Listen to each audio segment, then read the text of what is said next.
ईश्वर का दिया सब कुछ है, फिर बने क्यों भाग्यवादी। अपने कर्मों की खाएं, छीने क्यों दूसरों की आजादी।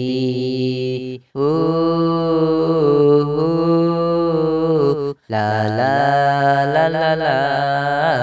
ईश्वर का दिया सब कुछ है, फिर बने क्यों भाग्यवादी। अपने कर्मों की खाएं, छीने क्यों दूसरों की आजादी। भले बन जाए कोई हो, भले बन जाए कोई दुश्मन करीब के, मेहनती न होते हैं भरोसे नसीब के। मेहनती न होते हैं भरोसे नसीब के। नमस्कार दोस्तों, मैं अखिलेश कुमार अपने YouTube चैनल भोजपुरी पढ़ाई में आपका तहे दिल से स्वागत करता हूं। दोस्तों, आज के इस वीडियो में हम लोग बात करेंगे कुषाण वंश के बारे में। और दोस्तों बता दूं कि पिछले 3 वीडियोस में हम लोगों ने कुषाण वंशों के ही बारे में चर्चा करते आ रहे हैं। और दोस्तों उसमें हम लोगों ने अब तक जाना है क्या क्या चीजें। चलिए एक बार रिपीट कर देता हूँ, उसके बाद से ये वीडियो स्टार्ट करूंगा ताकि आपको ये समझ में आए कि हम कहाँ से शुरू किए थे और कहाँ तक पहुंचे हैं। तो दोस्तों अपनी प्रगति को देखने के लिए चलिए हम आपको रिमाइंड करा देते हैं पिछले 3 वीडियोज में हम लोगों ने क्या क्या जाना कुषाण के बारे में। पहले वाले वीडियोज में तो हम लोगों ने प्रारंभिक दौर जाना था कुषाणों के बारे में कि कुषाण किस तरह से अपना जिंदगी गुजर बसर करते थे और ये मूल निवासी कहाँ के थे, किस तरह से भारत में ये आए और अपना साम्राज्य विस्तार किए। तो इन तमाम चीजों पर हम लोग फर्स्ट वाले वीडियो में चर्चा किया था। दूसरे जो वीडियो था उसमें हम लोगों ने जाना था कि कुषाण वंश में जो कुषाण वंश का संस्थापक था वो कौन था। तो कुषाण वंश का संस्थापक के नाम में आता है कुजुल कड़फिसेस का नाम आता है। उसके बाद से जो वंशज आगे बढ़ता है कुजुल कड़फिसेस वंश में दोस्तों 2 शासक हुए कुजुल कड़फिसेस और उसका एक पुत्र था या कहिए पौत्र था। कहीं कहीं पे पुत्र मिलता है, कहीं कहीं पे पौत्र मिलता है, यानी कुजुल कड़फिसेस का जो पुत्र था या पौत्र था दोनों मिलता है। दोस्तों कुजुल कड़फिसेस का जो पुत्र था उसका नाम था दोस्तों विम कड़फिसेस। तो विम कड़फिसेस का बताया जाता है, इतिहास कभी कहते हैं कि नहीं कुजुल कड़फिसेस का ये पुत्र था, कोई कहता है नहीं कुजुल कड़फिसेस का ये पौत्र था, यानी पुत्र का पुत्र था। तो इस तरह के मतभेद भी है हमारे इतिहास में। तो चलिए दोस्तों वैसे तो ये खास इंपॉर्टेंट नहीं है, बस ये इंपॉर्टेंट है कि कुषाण वंश के संस्थापक कौन थे। तो कुजुल कड़फिसेस का नाम आता है ये। तो यहाँ से बहुत कम ही प्रश्न बनते हैं। लेकिन आज की ये जिस वीडियो को हम लोग शुरू करने जा रहे हैं ये वीडियो बहुत ही इंपॉर्टेंट है दोस्तों। यहाँ से बहुत सारे प्रश्न बनते हैं, इसलिए आपको ध्यान से देखना होगा वीडियो और समझना होगा। चलिए अब तक तो मैंने रिमाइंड करा दिया पिछले वीडियो में। अगर आप विस्तार से देखना चाहते हैं तो डिस्क्रिप्शन बॉक्स में लिंक दे दिया हूँ, आप वहां से देख सकते हैं। चलिए दोस्तों वीडियो को स्टार्ट करते हैं। एक छोटी सी रिक्वेस्ट करना चाहता हूँ आपसे कि अगर आपने मेरे चैनल को अभी तक सब्सक्राइब नहीं किया है तो दोस्तों सब्सक्राइब कर लीजिएगा और बेल आइकन को भी प्रेस कर दीजिएगा ताकि नोटिफिकेशन आप तक सबसे पहले पहुंचे और आप देख सकें सबसे पहले मेरे वीडियोज को। तो चलिए दोस्तों वीडियो को स्टार्ट करते हैं। दोस्तों पिछले 3 वीडियोज में हम लोगों ने अब तक जो कुछ भी जाना था मैंने उसमें एक ही फंडा अपनाया था और जो भी हम लोग डिवाइड करके पढ़ रहे थे कि कुषाण वंश को अधिक से अधिक समझने के लिए हम इसको 2 वंशों में विभाजित कर दिया था। फिर से एक बार रिवीट कर देना चाहता हूँ इस वीडियो में भी कि किस तरह से हम लोगों ने पढ़ना शुरू किया था और किस तरह से हमारा ये जो प्रोसेस है प्रोसीजर है आगे तक चल रहा है। चलिए दोस्तों कुषाण वंशों को हम लोग 2 भागों में बांट दिया था। वैसे ये इंपॉर्टेंट नहीं है, पिछले वीडियो को देखे होंगे तो आपको पता होगा। कुषाण वंश को हम लोगों ने 2 भागों में बांटा था, कुजुल कड़फिसेस वंश और एक कनिष्क वंश। तो कुजुल कड़फिसेस वंशों में हम लोगों ने पढ़ लिया था 2 शासक के बारे में, कुजुल कड़फिसेस और विम कड़फिसेस के बारे में। तो दोस्तों आज की इस वीडियो में इसके बारे में हम लोग बिल्कुल चर्चा नहीं करेंगे, इसलिए थोड़ी सी तेज गति में मैं बता रहा हूँ। दोस्तों घबराइएगा मत, हम बिल्कुल विस्तार से बिल्कुल धीमी गति से पढ़ेंगे कनिष्क के बारे में, क्योंकि यह हमारा मुख्य उद्देश्य है आज की इस वीडियो में कि हम कनिष्क वंश को अच्छे ढंग से समझें। ठीक है दोस्तों, ये जितने भी चीज हम तेजी से थोड़ा बोल रहे हैं दोस्तों ये हम लोगों ने पिछले वीडियो में चर्चा कर लिया, इसलिए रिमाइंड कराने के लिए हम इसको समय का लिहाजा रखते हुए, समय का को ध्यान में रखते हुए हम इसको थोड़ा तेजी में बता रहे हैं। घबराइएगा मत। चलिए अब हम बात कर लें कुजुल कटफिशेस के वंशों में, तो हम लोगों ने चर्चा कर लिया था कुजुल कटफिशेस और भीम कटफिशेस के बारे में। आज हम विशेष चर्चा करेंगे कनिष्क वंश के बारे में। तो चलिए दोस्तों, वीडियो को बिल्कुल स्लो करते हैं और धीरे धीरे समझते हैं। चलिए, सबसे पहले तो मैं आपको बताना चाहूंगा कि कनिष्क के बारे में अगर चीनी स्रोत में बात करें दोस्तों, अब शुरू करते हैं दोस्तों। वीडियो अब ध्यान से देखिएगा। कनिष्क वंश में अगर हम बात करें कनिष्क की, तो कनिष्क दोस्तों चीनी स्रोतों में जो नाम मिलता है ना, वो ची नी से ची मिलता है। क्या? ची नी से ची मिलता है कनिष्क का नाम। ठीक है दोस्तों, इसको ध्यान में रखिएगा। इसके शासनकाल का निर्धारण दोस्तों इतिहासकारों का द्वारा ये किया गया है कि 78 ईस्वी से इसने अपने साम्राज्य में राज्यारोहण हुआ इसका, और इसने अंततः 101 ईस्वी तक शासन किया। कहीं कहीं दोस्तों 101 ईस्वी न लिखकर 102 ईस्वी भी लिखा हुआ मिलेगा, आपको मिल सकता है। तो घबराइएगा मत, आप ऑप्शन के अनुसार इसका चुनाव कीजिएगा। ठीक है दोस्तों, तो कनिष्क वंश में कनिष्क का जो नाम मिलता है दोस्तों, वो चीनी स्रोतों में क्या नाम मिलता है दोस्तों? चीनी स्रोतों में चीनी से ची मिलता है। ठीक है, आगे बढ़ते हैं। बताया जाता है दोस्तों कि कनिष्क का जो राज्यारोहण हुआ वो 78 ईस्वी में हुआ।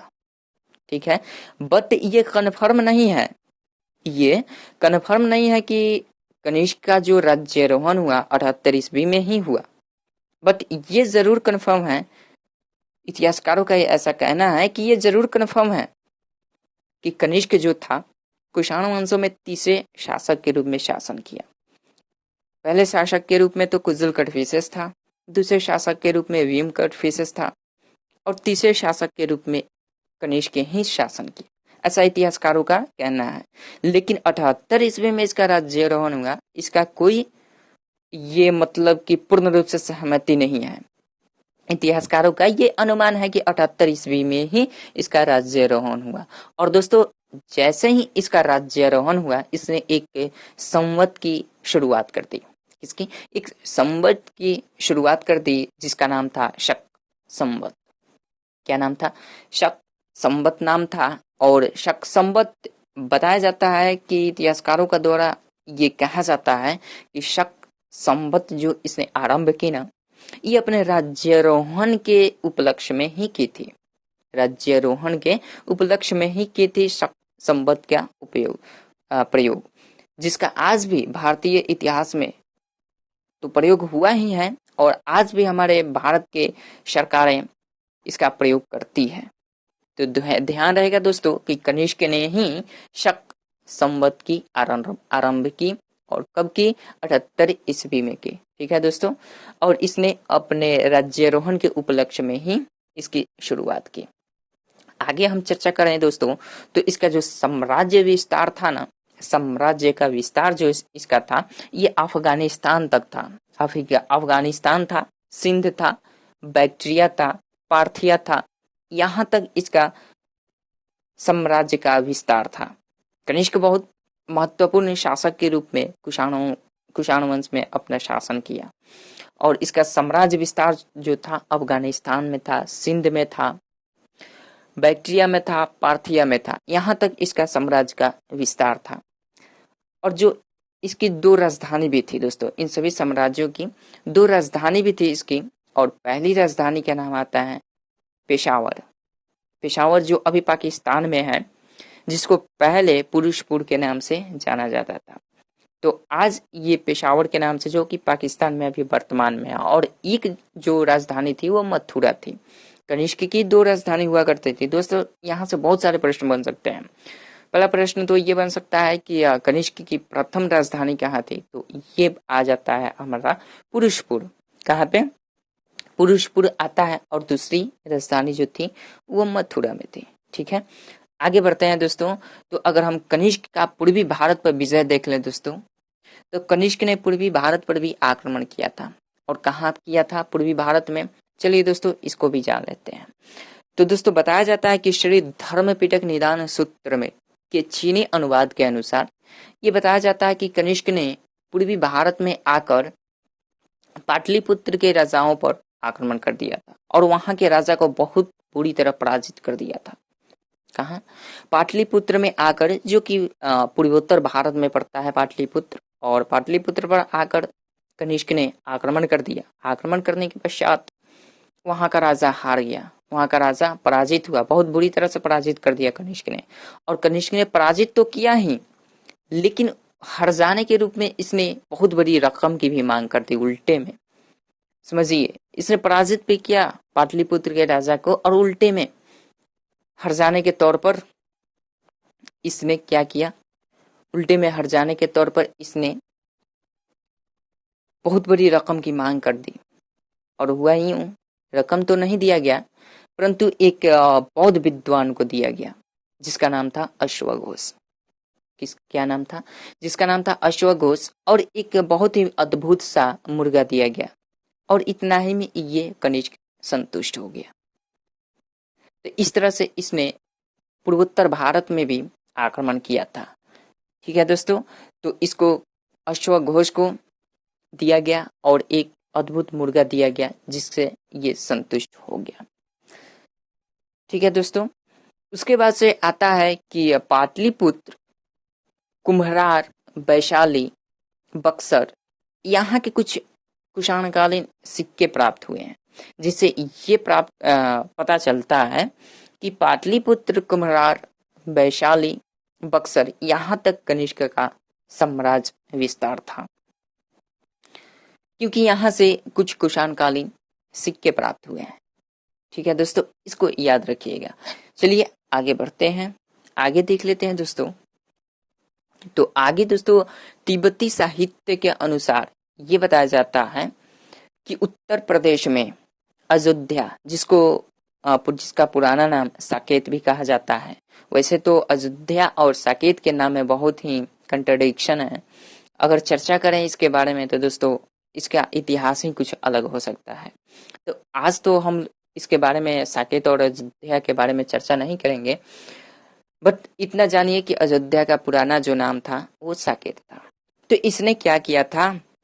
तिब्बती स्रोतों के माध्यम से हमें पता चलता है कि इसने उत्तर प्रदेश के अयोध्या या साकेत के राजाओं पर भी आक्रमण करके वहां भी अपना साम्राज्य विस्तार कर दिया था। ठीक है, वहां पे भी अपना साम्राज्य विस्तार कर दिया था। और उसके बाद अगर हम बात करें तो श्रावस्ती और कौशाम्बी, श्रावस्ती जो कि कौशल की राजधानी हुआ करती थी, और कौशाम्बी जो कि वत्स की राजधानी हुआ करती थी। और श्रावस्ती और कौशाम्बी से कुछ बुद्ध की प्रतिमाओं पर अवशेष के रूप में भी प्राप्त हुआ है कुछ कुछ चीजें, जिस पर खुदी गई है कुषाणकालीन समय में। तो उसके स्रोत से ये भी पता चलता है कि उत्तर प्रदेश के कई क्षेत्रों पर भी इसने शासन किया था। उसके बाद सारनाथ, ये भी उत्तर प्रदेश में पड़ता है दोस्तों, और उत्तर प्रदेश में पूर्व उत्तर प्रदेश में ये सब पड़ते हैं, श्रावस्ती और कौशाम्बी और सारनाथ और खैराडी। यहाँ से कुछ कुछ कुषाणकालीन चीजें प्राप्त हुई है, जिससे ये हमें पता चलता है कि इसका क्षेत्र जो विस्तार था बहुत ही काफी ज्यादा था। तो सारनाथ से अगर हम बात करें तो कनिष्क कालीन कुछ अभिलेख प्राप्त हुए हैं, और साथ ही खैराडी से भी कुषाणकालीन बस्ती प्राप्त हुई है, जिससे ये प्राप्त होता है, ये पता चलता है कि कहीं ना कहीं कुषाण वंशों का जो साम्राज्य विस्तार था, कनिष्क का जो साम्राज्य विस्तार था, ये बहुत ही विशाल था और उत्तर प्रदेश के पूर्वी भागों में अधिक फैल गया था, क्योंकि श्रावस्ती और कौशाम्बी, सारनाथ, खैराडी जो बलिया जिला में अभी पड़ता है, खैराडी, यहाँ तक इसका साम्राज्य विस्तार हो चुका था, जिससे ये बताया जाता है कि इसका जो साम्राज्य था बहुत ही विशाल था। ठीक है दोस्तों, यहाँ तक कि कलहन के राजतरंगिणी एक रचना है दोस्तों, कलहन के द्वारा रचित एक राजतरंगिणी है, जिसमें ये भी वर्णन मिलता है कि कनिष्क ने कश्मीर पर भी आक्रमण करके ये कश्मीर को भी अपने साम्राज्य में मिला लिया था। कनिष्क ने कश्मीर को भी अपने साम्राज्य में मिला लिया था, और वहीं पे एक शहर, एक नगर बसाया था जिसका नाम था कनिष्कपुरम, और वहीं पे आज भी दोस्तों कनिष्कपुर के नाम से भी जाना जाता है कश्मीर में। और साथ ही साथ दोस्तों मालवा को भी अपने साम्राज्य में मिला दिया था, जो कि अभी वर्तमान में मध्य प्रदेश में पड़ता है मालवा। और ये बताया जाता है कि सांची के अभिलेखों के माध्यम से ये भी पता चलता है कि कनिष्क के समय में भी मालवा का जो उपराजा हुआ करता था उसका नाम था वासु। उसका नाम था वासु। जब ये मध्य प्रदेश में इसने अपनी शासन अपनी सत्ता जमाई, इसने मालवा को भी अपने अधिकार में कर लिया था, तो उस वक्त कनिष्क के समय में ही जो मालवा का उपराजा था वो वासु था। ऐसा इतिहासकारों का ये जानकारी इस इतिहासकारों के द्वारा मिली है। दोस्तों आज की इस वीडियो में बस हम इतना ही बात करेंगे। अभी दोस्तों इसमें बहुत सारे इम्पोर्टेंट चीजें हैं कनिष्क से संबंधित, जो हम दोस्तों अगले वीडियोज में चर्चा करेंगे।